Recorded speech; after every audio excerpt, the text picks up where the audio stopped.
Good evening, everyone. Dear students, in today's class, I'm going to focus on hyperinflation. We had discussed about the concept of inflation, different types of inflation, like tripping inflation, walking inflation, running inflation, like that, on the basis of the rate of inflation.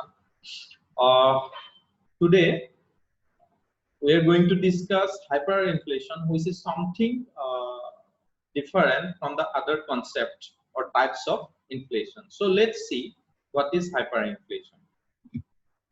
So hyperinflation is a situation in which the price level or the rate of inflation increases or reaches its maximum level, from which it becomes difficult for the government to control the existing price level or increasing rate of price.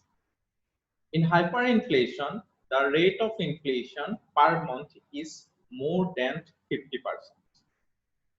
So it is very dangerous for an economy. If an economy experiences hyperinflation, then all the economic indicators do not work properly. Hyperinflation is closely associated with some stress to the government budget due to war or aftermath, due to collapse in the aggregate supply, due to collapse, aggregate supply collapse because of lack of productivity in the economy, socio-political upheavals, like that. In such situation, after this situation, it becomes difficult for the government to collect revenue or to collect tax from its citizens, or it becomes difficult for the government to borrow from outside to maintain its expenditure or to maintain different welfare related expenditure in the economy. So in such situation, the economy enters into the dangers of hyperinflation. So the world had experienced, or so many countries had experienced hyperinflation. So let's see the history and example of hyperinflation. The German economy had faced hyperinflation after World War I. After World War I, German economy suffered severe economic and political shocks. But why?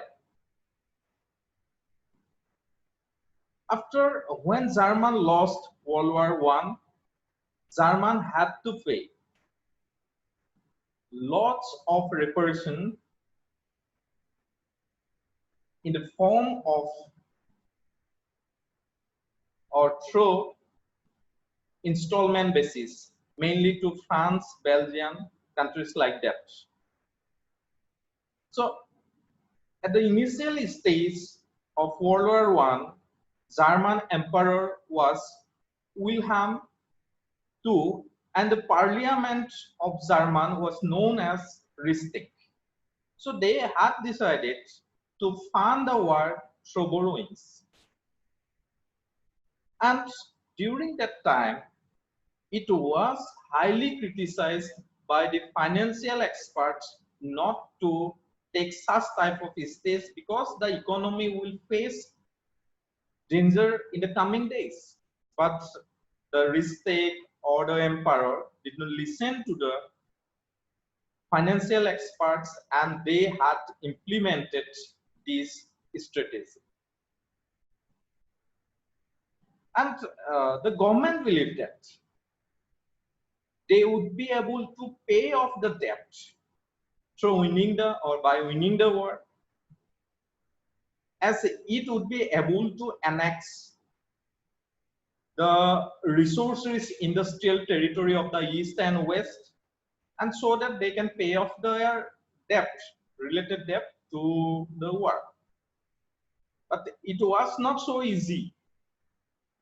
The strategy that had taken by the government was also not good, but the thinking that they can pay off their war debt through or by annexing the industrially developed territories of the defeated countries.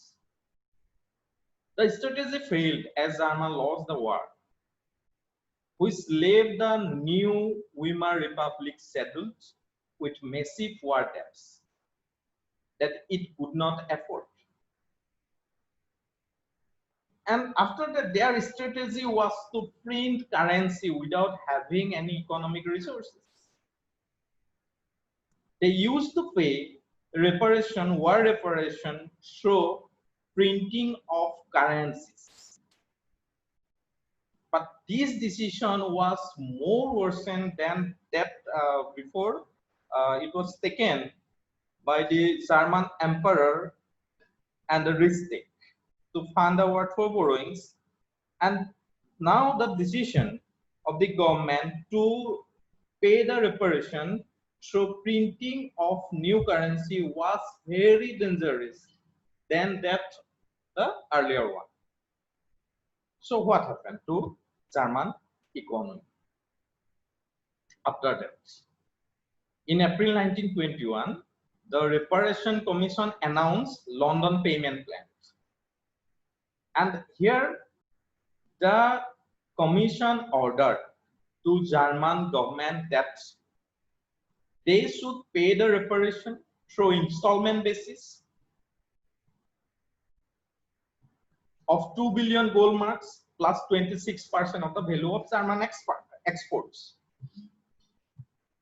Though it was very difficult for German to pay through installment basis because their position was not very good at the time, but they had accepted the orders that was given by the Reparation Commission. And they used to buy foreign currencies by printing new currencies by themselves. As they do so, the value of mark is the currency of German, value of marks had declined very sharply. Very sharply.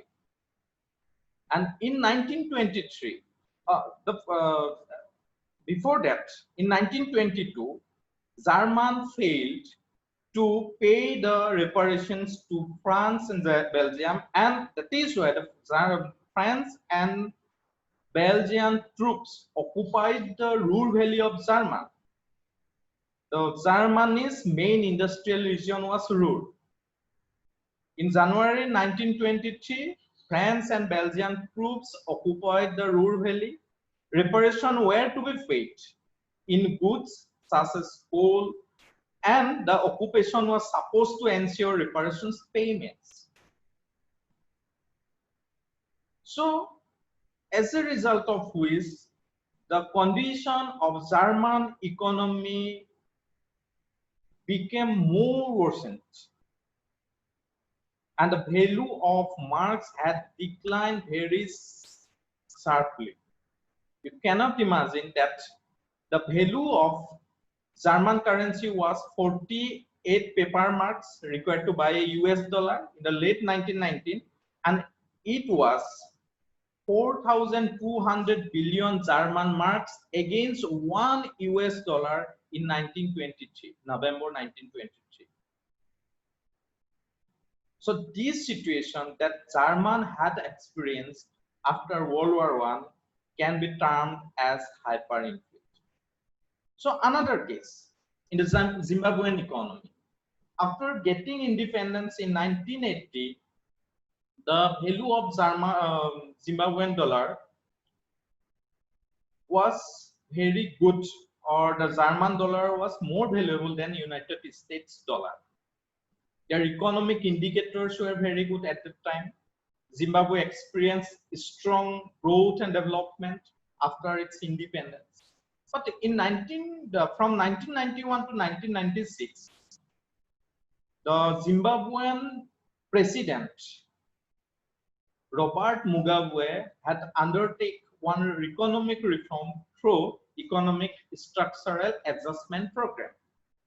But the impact of this program was very negative to Zimbabwe's economy. And in the late 90s, the government had undertaken land reform, and the land rights were shifted from the white landowners to the black landowners. But at that time, the black farmers were not well experienced in farming. That is why their food production has declined very sharply. And at that time, also the Zimbabwe faced or experienced drought too. So the food production has declined, manufacturing production has declined, and unemployment rose to 80%. And at the time, Mugabe government used to print money without having economic resources and finance that money to the Democratic Republic of the Congo in 2000, in the Second Congo War. So the situation become more worsened and worsened. And in this picture, you can see that starving billionaires. So there are so many billionaires in Zimbabwe at that time, but the billionaires are the poorest one, were the poorest one at the time, because to buy, you see in the picture, to buy 3 eggs, you need to invest 100 billions. Just imagine. So the price level becomes more worsened. Inflation rate reaches at 79.6 billion% per month. So you cannot imagine up to in mid-November 2008. So these are the examples and history of hyperinflation. There are so many examples in the countries like Hungary also. Hungary also faced the situation of hyperinflation too. So I have just tried to give 2 examples of hyperinflation here. So causes of hyperinflation. The first cause is increasing money supply through printing currency in the economy. So if an economy do not possess good amount of economic resources, if the economy used to print currency to pay off debt or to spend in different economic development related projects, then the economy will definitely face hyperinflation. And from history, it is true. Economy like German, economy like Zimbabwe used to print money without having economic resources, and they had experienced hyperinflation. More war expenses, unproductive expenditures in the economy are also or maybe the causes of hyperinflation in an economy. If government used to spend more on war than in some productive economic activities, then the economy will or may face hyperinflation in the coming days. So demandful factors, there are so many demandful factors that causes hyperinflation. If aggregate demand is more than aggregate supply, as Keynes had mentioned, that after full employment, if aggregate demand is greater than aggregate supply, then the economy is going to face inflation.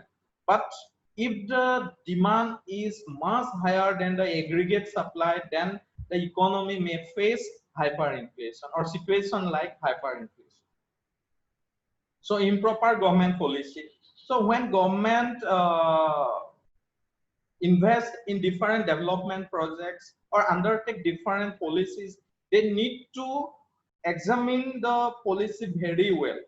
Otherwise, the decisions taken by the government without listening the experts, then an economy may face the situation of hyperinflation. So these are some of the causes of hyperinflation. There are thousands of causes of hyperinflation, and all the causes are interrelated.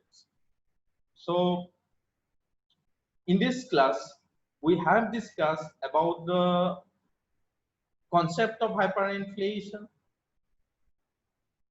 history or examples of hyperinflation, and different causes of hyperinflation. So thank you. So if you have any doubts regarding hyperinflation, regarding the examples of hyperinflation, then kindly put your queries in the comment box. I'll try to give my best. And if you have any suggestions related to this presentation, kindly don't hesitate to put your comments so that I can upgrade my presentation in the coming days. Thank you.